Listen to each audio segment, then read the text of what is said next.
ഞാന് ഈ അടുത്ത് നമ്മള് മറ്റേ ഫിലിമിന്റെ പ്ലോട്ടുകൾ ഇങ്ങനെ സംസാരിച്ചില്ലേ എപ്പിസോഡില്, ഇങ്ങനെ നമ്മള് ഇന്റെ ഒരു ഫിലിം സ്റ്റോറി പ്ലോട്ട്, ഒരു ക്ലാസിക് ലവ് സ്റ്റോറി എന്നൊക്കെ ഉള്ള രീതിയില് അതില് നമ്മളെ ഈ അടുത്ത് നമ്മളെ പോഡ്കാസ്റ്റ് ഡിസ്കവർ ചെയ്ത് നമ്മളെ ലിസണർ സുസാന ഇക്ബാൽ ഭയങ്കര കൺസ്ട്രക്റ്റീവ് കമന്റ്സ് കൊണ്ടൊക്കെ നമ്മുടെ കമന്റ്സ് അപ്പം അവര് എനിക്ക് മെസ്സേജ് അയച്ചിട്ട് പറഞ്ഞേ, ഞാന് എന്റെ ഈ എപ്പിസോഡ് ഇങ്ങനെ കണ്ട്, അപ്പൊ there used to be a show that I used to watch, അത് ഈ ഒന്ന് കണ്ടോക്ക്, അത് നിനക്ക് എന്റെ ഒരു ഗോൾസ് ഒക്കെ വെച്ച് നോക്കുകയാണെങ്കിൽ നിനക്ക് അത് ഇഷ്ടപ്പെടുന്നതാണ്. അപ്പൊ അത് ഒരു വോങ്ഫു പ്രൊഡക്ഷൻസ് പറഞ്ഞ പണ്ടത്തെ ഇപ്പം ഇന്ത്യയിൽ ഫിൽട്ടർ കോപ്പി ഒക്കെ ഉള്ള പോലെ US ഒരു ഏഷ്യൻ ബേസ്ഡ് ആൾക്കാരെ പണ്ടത്തെ ചാനലാണ്. അപ്പൊ അതില് പണ്ട് വന്ന ഒരു ഷോർട്ട് മൂവിയാണ്. ഷോർട്ട് മൂവി ആണ്, ഒരു 6 പാർട്ടുള്ള ഒരു 18 മിനിറ്റിന്റെ ഒരു വെൽ മെയ്ഡ് ഷോർട്ട് മൂവി, അന്നത്തെ രീതിയിൽ ഒരു ബെസ്റ്റ് പ്രൊഡക്ഷൻ ക്വാളിറ്റി ഒക്കെ വെച്ചിട്ട്. അപ്പൊ അതിന്റെ സ്റ്റോറി എന്താന്ന് വെച്ചാല് സംഭവം എനിക്ക് വൻ ഇൻട്രസ്റ്റിംഗ് ആയി, അടിപൊളി. ഇവള് പറഞ്ഞ അതിൽ തന്നെ എനിക്ക് അതിൽ ഇൻട്രസ്റ്റ് വരും. അതിന്റെ സ്റ്റോറി എങ്ങനെയാ വെച്ചാല്, സാധാരണ പേര് വോങ്ഫു പ്രൊഡക്ഷൻസ് ആണ് ഇവരത്. ഇതിന്റെ പേര് Everything Before Us. Okay, Everything Before Us, everyone before us, അങ്ങനെ എന്താ രണ്ടും അടിച്ചു നോക്കും. വോങ്ഫുവിന്റെ അണ്ടറിലാണ് അത്. ശരി. അപ്പൊ പോഡ്കാസ്റ്റ് പറയുമ്പോൾ കറച്ച് മനസ്സിലാക്കി പറഞ്ഞൂടെ? സെർച്ച് ചെയ്യാൻ മടിയാണ്, പക്ഷെ ഇത് രണ്ടിലും ഏതോ ഒന്നാണ്. അപ്പൊ അതിന്റെ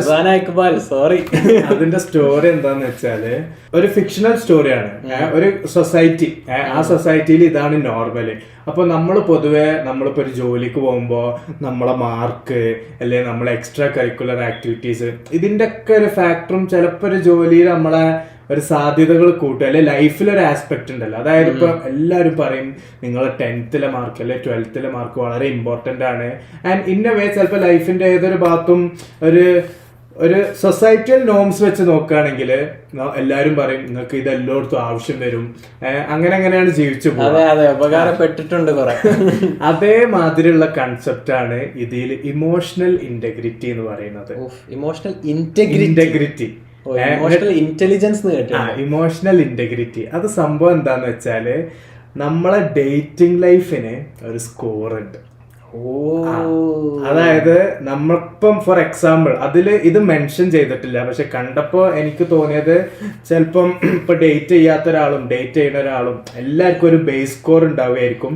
ഫോർ എക്സാമ്പിൾ വരെ ബേസ് സ്കോർ നമുക്ക് എല്ലാവർക്കും നമ്മളെ ഇമോഷണൽ ഇന്റഗ്രിറ്റി സ്കോർ 70 ആണ്. അപ്പം നമ്മൾ ഡേറ്റ് ചെയ്യുന്നതിനനുസരിച്ച് അത് കൂടാം കുറയാം. സോ നമ്മൾ റിലേഷൻഷിപ്പിൽ if we were a good lover, അതായത് നമ്മൾ നല്ല ലോയലായി നിന്ന് നല്ല രീതിയിൽ ട്രീറ്റ് ചെയ്ത് എന്നിട്ട് ബ്രേക്കപ്പ് ആയി വിചാരിക്കാം, പക്ഷെ എന്നാലും നമ്മളെ സ്കോറ് കൂടും.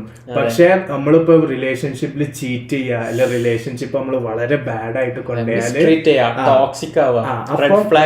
നമ്മളെ സ്കോർ കുറയും. എന്നിട്ട് ഇമോഷണൽ ഇന്റഗ്രിറ്റിന്റെ ഒരു ഓഫീസും കാര്യമൊക്കെ ഉണ്ട്. അപ്പൊ എല്ലാ റിലേഷൻഷിപ്പും നമ്മൾ എൻഡ് ചെയ്യുമ്പോ നമ്മളിപ്പോ ഈ പാസ്പോർട്ട് ഓഫീസിലൊക്കെ പാസ്പോർട്ട് പുതുക്കണ പോലെ അവിടുത്തെ രീതിയാണ് അത്. ഈ സൊസൈറ്റി ഇവരെങ്ങനെ ഇത് ട്രാക്ക് ചെയ്യുന്നൊക്കെ അതാണ് ഈ സൊസൈറ്റിയിലുള്ള രീതിയാണ്. അപ്പൊ ഓരോ റിലേഷൻഷിപ്പ് എൻഡ് ചെയ്യുമ്പോഴും ഈ രണ്ടാൾക്കാര് ആ ഓഫീസിൽ പോയിട്ട് ഇവര് കാര്യങ്ങൾ പറഞ്ഞിട്ട് ഒരു ഫയല് പോലെ രജിസ്റ്റർ ചെയ്യണം, എന്നാലേ അത് നടക്കുള്ളൂ. എല്ലാഞ്ഞാലും ഭയങ്കര ബ്രീച്ച് ഒക്കെ ചെയ്യുന്ന പോലെയാണ് ഓരിത് കാണുന്നത്. എന്നിട്ട് അതിന്റെ ഫസ്റ്റ് സീൻ തന്നെ എങ്ങനെയാന്ന് വെച്ചാല് ഹീറോ ഒരു ജോലിന്റെ ഇന്റർവ്യൂക്ക് പോവാ. അപ്പൊ ഇന്റർവ്യൂവിന് പോകുമ്പോ ഇന്റർവ്യൂർ ഇങ്ങനെ നോക്കിയിട്ട് ഇങ്ങനെ പറയും ലൈക്ക് നിന്റെ അതായത് അക്കാഡമിക്സ് വൈസ് ഓക്കെയാണ് ഈ ജോലിക്ക്, എന്റെ വർക്കിന്റെ റെക്കോർഡ് ഓക്കെയാണ്, പക്ഷെ എന്റെ ഇമോഷണൽ ഇന്റഗ്രിറ്റി സ്കോർ 1 ലോ ആണ്. അപ്പം അത് ഈ സ്കോർ ഇംപ്രൂവ് ചെയ്ത് കൊണ്ടുവരികയാണെങ്കിൽ ഞാൻ വേണമെങ്കിൽ എന്റെ ജോലി കൺസിഡർ ചെയ്യാം. അതായത് അത്രത്തോളം ഇമ്പോർട്ടൻസ് ആണ് ഈ ഒരു ഇമോഷണൽ ഇന്റഗ്രിറ്റിക്ക് ആ ഒരു സൊസൈറ്റിയിലുള്ള. അപ്പൊ ആ ഒരു സ്റ്റോറി എനിക്ക് വൻ ഫാസിനേറ്റിംഗ് ആയി തോന്നി. എന്നിട്ട് ഇതിൽ ഇങ്ങനെ ഏജൻസീസ് ഒക്കെ ഉണ്ട്, നിങ്ങളെ ഡേറ്റിംഗിന്റെ സ്കോർ ഞങ്ങൾ ഹൈ ആക്കി തരും എന്ന് പറഞ്ഞിട്ട് കുറച്ച് അഡ്വർടൈസേഴ്സും കാര്യങ്ങളൊക്കെ അവരെ നമ്മൾ ഇതാക്കിയാലോ ഇപ്പൊ നമ്മള് പറയില്ല നിങ്ങളെ CV-ക്കുള്ള കാര്യങ്ങൾ ഞങ്ങൾ റെഡിയാക്കിയാലൊക്കെ പറയുന്ന പോലത്തെ ടീംസ് ഇതില്. പക്ഷെ ഇമോഷണൽ ഇന്റഗ്രിറ്റി ഇംപ്രൂവ് ചെയ്യാന്. അപ്പൊ അതിങ്ങനെ കണ്ടപ്പോ എനിക്കൊരു ചോദ്യം എന്താന്ന് വെച്ചാല്, ഇപ്പം ഈ ഒരു സൊസൈറ്റിയില് ഒരു നല്ലൊരു അസാധ്യ ലവർ, അതായത് അവര് ഒരു ആളെ സ്നേഹിക്കുകയാണെങ്കിൽ സ്നേഹിച്ചങ്ങ് കൊല്ലും, എന്നെ പോലെ പക്ഷെ അവരിതുവരെ ഒരു റിലേഷൻഷിപ്പിലായിട്ടില്ല. അപ്പൊ ഓരോ സ്കോർ എന്തായിരിക്കും? എന്നെ പോലെ. അപ്പൊ ഓരോ സ്കോർ എന്തായിരിക്കും?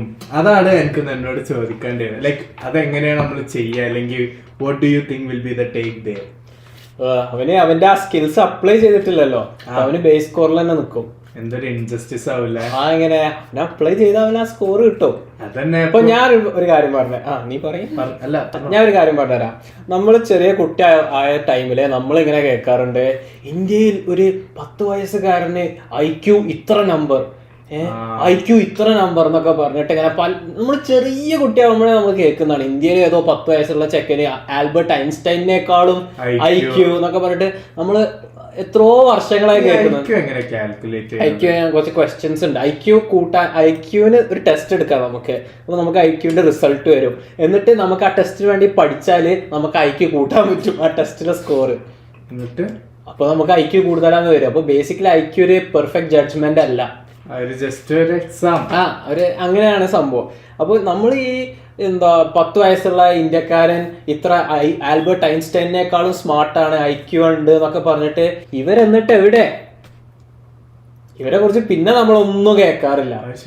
അതുകൊണ്ട് IQ-ലല്ല കാര്യം, അപ്ലൈഡ് ഇന്റലിജൻസ് കൊണ്ടാണ് കാര്യം. നമ്മൾ ആ ബുദ്ധി കൊണ്ട് എന്ത് ചെയ്യുന്നു എന്നുള്ളതിലാണ്. അതെ, നമ്മൾക്ക് കുറെ ബുദ്ധി ഉണ്ടായിട്ട് കാര്യമില്ല. എനിക്കറിയുന്ന കുറെ പേരുണ്ട്, അവര് സ്കൂളിലൊക്കെ പഠിക്കുമ്പോൾ ചിലപ്പോൾ 10 out of 10 അല്ലെങ്കിൽ ഭയങ്കര ഇതൊക്കെ ഉണ്ടാകും. പക്ഷെ അവർ ആ ബുദ്ധി വെച്ച് എന്ത് ചെയ്യുന്നു? അതെ, വളരെ ചുരുക്കം ആളുകളുള്ളൂ അത് ലൈഫിൽ അടിപൊളിയാക്കി. ഇപ്പൊ സയാൻ 9.8 CGPA. അപ്പൊ അതുപോലെ തന്നെ ഇവന് ഈ കഴിവുണ്ടായിട്ട് കാര്യമില്ല, അത് ഇവന് എവിടെ അപ്ലൈ ചെയ്യുന്നു എന്നുള്ളതിലാണ് കാര്യം. അപ്പൊ ഞാൻ എന്നോടൊരു ചോദ്യം ചോദിക്കട്ടെ, നമ്മൾ ഈ ഡേറ്റിംഗിന്റെ ടോപ്പിക് പറഞ്ഞോണ്ട് നിനക്ക് എന്താണ് പിക്കപ്പ് ലൈൻസിനെ കുറിച്ചുള്ള ഒരു അഭിപ്രായം? അടിപൊളിയല്ലേ? സ്മൂത്ത് അല്ലേ? സ്മൂത്ത് പിക്കപ്പ് ലൈനിനനുസരിച്ച് നിൽക്കും, നമ്മളെ ഡെലിവറിക്ക് അനുസരിച്ച് നിൽക്കും. സ്മൂത്ത് അല്ലേന്ന് ചോദിച്ചിട്ട് കാര്യമില്ല. അതെ, എനിക്ക് രസാ. കാരണം എനിക്ക് പിക്കപ്പ് ലൈന് എനിക്ക് തോന്നല് കുറച്ചും കൂടി ഒരു എന്താ പറയാ, ഒരു നീറ്റ് വേണം, അല്ലെങ്കിൽ ഓരോ കുറച്ച് അതിന്റെ ഉദ്ദേശം എന്ന് പറഞ്ഞാൽ ഓരോ വീഴ്ത്തുകയെന്നല്ല, അവരെ ചിരിപ്പിക്കുക എന്നൊക്കെ ഉള്ള രീതിയിൽ എനിക്ക് തോന്നിയത്. കാരണം ആൾക്കാർ പിക്കപ്പ് ലൈൻ ഒക്കെ വെക്കുമ്പോൾ ഓരോന്നൊന്ന് ബ്ലഷ്, ഓരോന്നൊന്ന് ചിരിക്കും, ആരും വലിയ സീരിയസ് ഒന്നും ആക്കി എടുക്കൂല. അപ്പം രസല്ലേ? എന്ത് എന്റെ അഭിപ്രായം? എന്റെ അഭിപ്രായം ഇന്ന് വളരെ മാറിയിട്ടാണ് ഞാൻ വിശ്വസിക്കുന്നത്. ഞാൻ പിക്കപ്പ് ലൈൻസ് പ്രിഫർ ചെയ്യുന്നില്ല. കാരണം എന്താന്ന് വെച്ചാ, നീ നിന്റെ ലൈഫിൽ കേട്ട ഒരു ബെസ്റ്റ് പിക്കപ്പ് ലൈൻ പറ.